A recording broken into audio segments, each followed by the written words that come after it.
Good evening. My name is Michael Brooks. I'm Senior Executive of DGS 4C Offshore, handling subsea cable risk.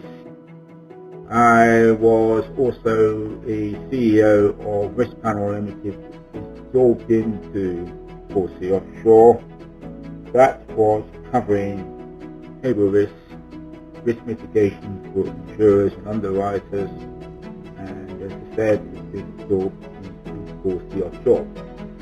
Previously, I was SVP of Ocean Team Shipping, again dealing with cable installation.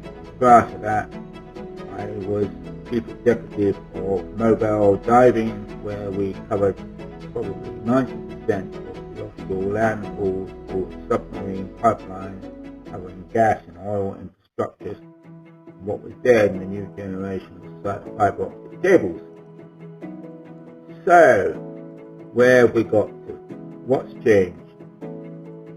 Influences of nature through seabed, geology, weather influences, impact of weather, surface installation vessels, competence of the crews and installing decision making, operational error, respect of the unknowns and the unknown knowns. Nothing really has changed. Nature is still the same. It will deliver what it delivers. Forecasting is more accurate, but we do have to respect and understand it. Subsea cable installation, risk mitigation. Start point is the DTS, desktop study. Point A, departure of the cable, to point B, arrival of the cable, is not a straight line.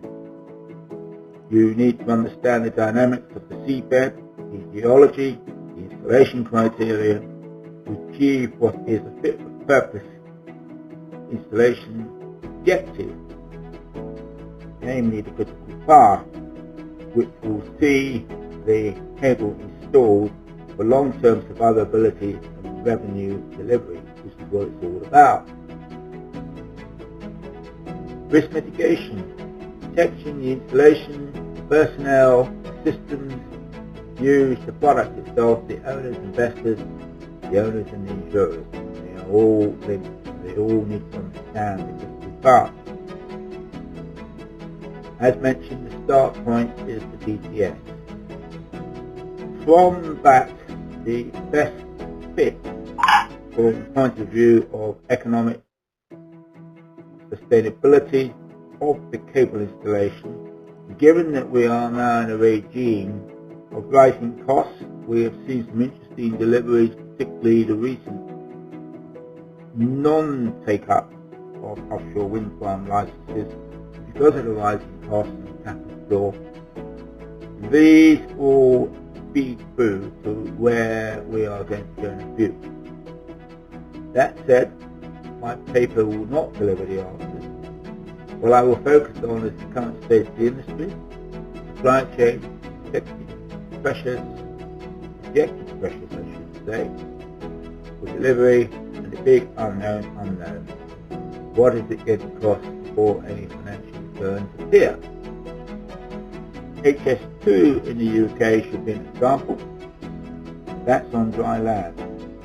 I look forward to seeing you all in Berlin.